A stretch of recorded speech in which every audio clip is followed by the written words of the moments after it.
অর্থনীতি নিয়ে বাংলাদেশকে যে সুসংবাদ দিল ইকোনমিস্ট। এবং সর্বশেষ জানাবো বাংলাদেশের চাপে হাসিনাকে ফেরত দেবে ভারত, যা বলছেন বিশ্লেষকরা। এতক্ষণ শুনছিলেন সংবাদ শিরোনাম, এবার বিস্তারিত। অর্থনীতি নিয়ে বাংলাদেশকে যে সুসংবাদ দিল ইকোনমিস্ট। বহুল প্রচারিত সাপ্তাহিক ইকোনমিস্ট সাময়িকের চলতি সংখ্যায় পুনরায় যাত্রা শুরু করেছে বাংলাদেশ। শীর্ষক প্রচ্ছদ নিবন্ধে বলা হয়েছে, নানা কঠিন সমস্যা সত্ত্বেও বেশ কিছু সুবিধাও রয়েছে বাংলাদেশের এবং বাংলাদেশ এখন নৈতিকতার বলে বলিয়ান ডক্টর ইউনূসের মতো একজন নেতা পেয়েছে। আন্তর্জাতিক খ্যাতি সম্পন্ন ও বহুল পঠিত সাপ্তাহিক ম্যাগাজিনটি বাংলাদেশ গুরুত্ব বহন করে, এই দেশটিকে ব্যর্থ হতে দেওয়া যায় না উল্লেখ করে বলেছে, সুসংবাদ হচ্ছে যে দেশটির অর্থনীতি কঠিন পরিস্থিতি দ্রুত কাটিয়ে উঠতে সক্ষম এবং দেশটির সুশীল সমাজ দৃঢ়চেতা।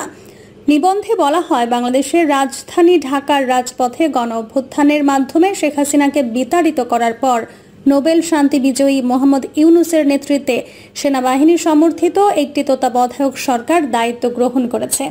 তার মতে অনেক বাংলাদেশি এটাকে স্বাধীনতা লাভের অর্ধ শতাব্দী পর দ্বিতীয় স্বাধীনতা বলছেন।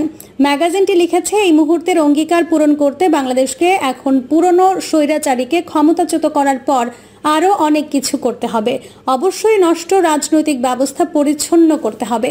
সমস্যাগুলোর মধ্যে রয়েছে শিরায় শিরায় ছড়িয়ে থাকা রাজনৈতিক গোষ্ঠীতন্ত্র ও দুর্বল প্রতিষ্ঠানসমূহ, যেগুলির কারণে দেশটি দাঁড়াতে ব্যর্থ হয়েছে। নেতৃত্বের শীর্ষ পর্যায়ে আড়ষ্টতা রাজনীতিকে বিষিয়ে তুলেছে।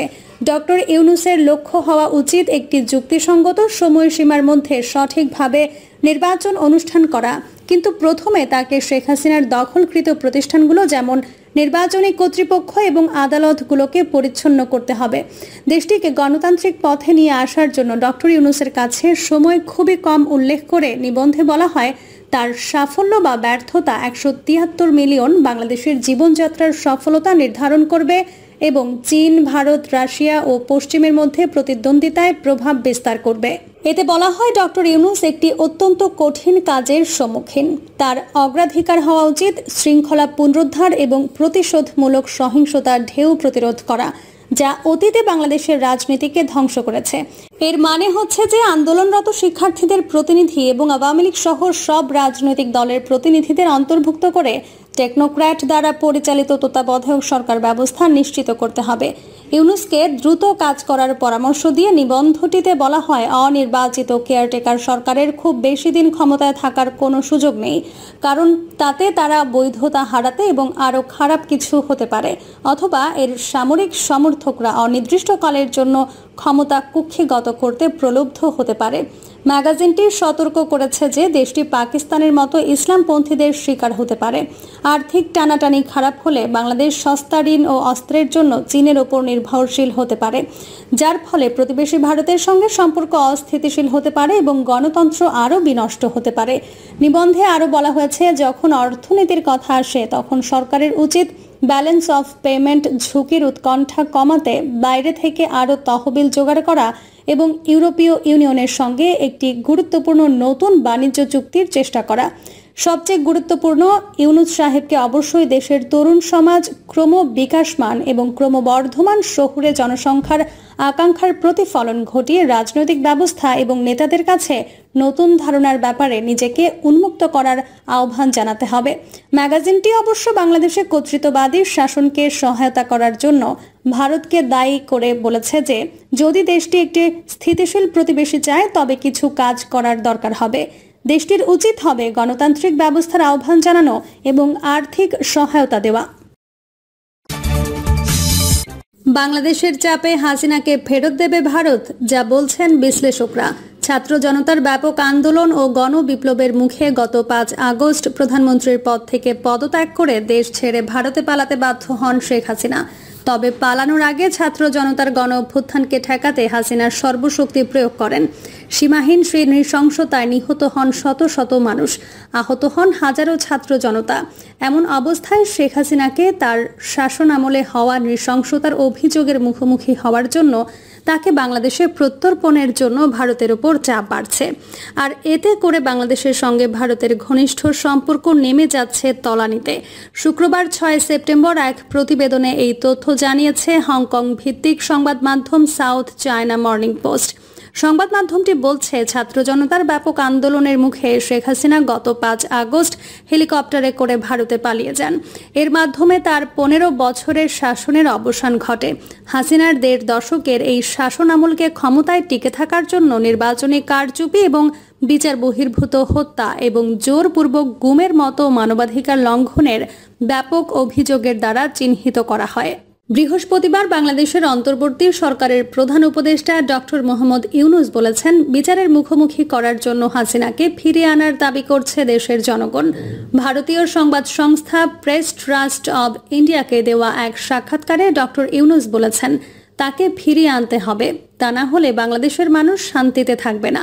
তিনি যে ধরনের নৃশংসতা করেছেন তাকে এখানে সবার সামনে বিচার করতে হবে। ডক্টর ইউনূস বলেন, শেখ হাসিনা ভারতে অবস্থান করায় কেউই স্বাচ্ছন্দ্য বোধ করে না, কারণ বিচার করার জন্য আমরা তাকে ফেরত আনতে চাই।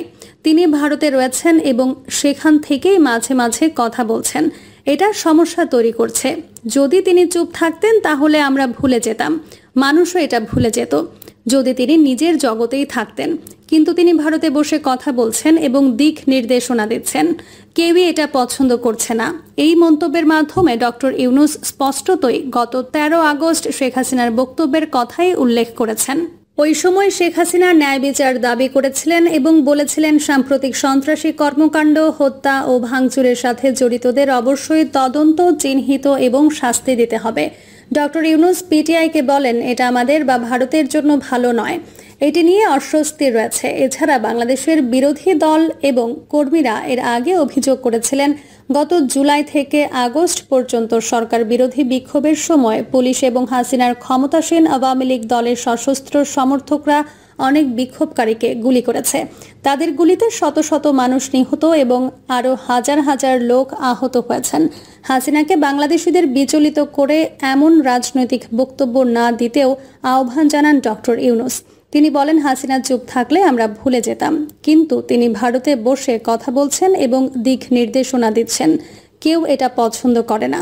বিশ্লেষকরা বলছেন, অধ্যাপক ডক্টর ইউনূসের বিবৃতিটি বাংলাদেশের রাজনৈতিক পরিস্থিতির ওপরই আলোকপাত করছে, কিন্তু তার দাবিতে রাজি হয়ে হাসিনাকে নয়াদিল্লি বাংলাদেশিদের হাতে তুলে দেবে এমন সম্ভাবনা কম।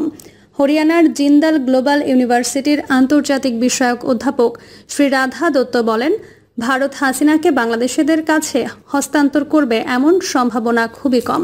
যা হয়েছে তা হলো, এখন বাংলাদেশের প্রতিটি কর্মকর্তা এবং স্টেক হোল্ডার শেখ হাসিনা বিরোধী এবং ভারত বিরোধী অবস্থান নিতে চায়। অবশ্য গত শুক্রবার বাংলাদেশের অন্তর্বর্তীকালীন সরকারের পক্ষ থেকে হাসিনাকে ফেরত চাওয়া হলে তেমন ক্ষেত্রে প্রত্যর্পণের সম্ভাবনা সম্পর্কে দিল্লিকে জিজ্ঞাসা করা হয়েছিল। তবে ভারতের পররাষ্ট্র মন্ত্রণালয়ের মুখপাত্র রণধীর জয়সওয়াল সে সময় বলেন, হাসিনাকে প্রত্যর্পণের বিষয়টি এখনও অনুমান নির্ভর প্রশ্ন। সে সময় তিনি আরও বলেন, আমরা আগেই বলেছি, বাংলাদেশের সাবেক প্রধানমন্ত্রী নিরাপত্তার কারণে খুব অল্প সময়ের নোটিশে ভারতে এসেছিলেন। এই বিষয়ে আমাদের কিছু বলার নেই। এছাড়া গত মাসের সংসদীয় অধিবেশন চলাকালীন ভারতের রাজনৈতিক দলগুলো দ্ব্যর্থহীনভাবে হাসিনা নিরাপত্তার পক্ষে অবস্থান নিয়েছিল এবং ভারতে তার আশ্রয় দেওয়ার সিদ্ধান্তকেও সমর্থন করেছিল।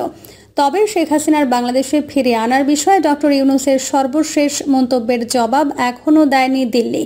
হাসিনার পতনের পর থেকে পুলিশ ও সেনা কর্মকর্তাদের পাশাপাশি হাসিনার স্বৈরশাসনকে সমর্থন করার অভিযোগে অভিযুক্ত তার দলের শত শত নেতাকর্মী আন্ডারগ্রাউন্ডে চলে গেছে বা ভারত ও অন্যান্য দেশে পালিয়ে গেছে।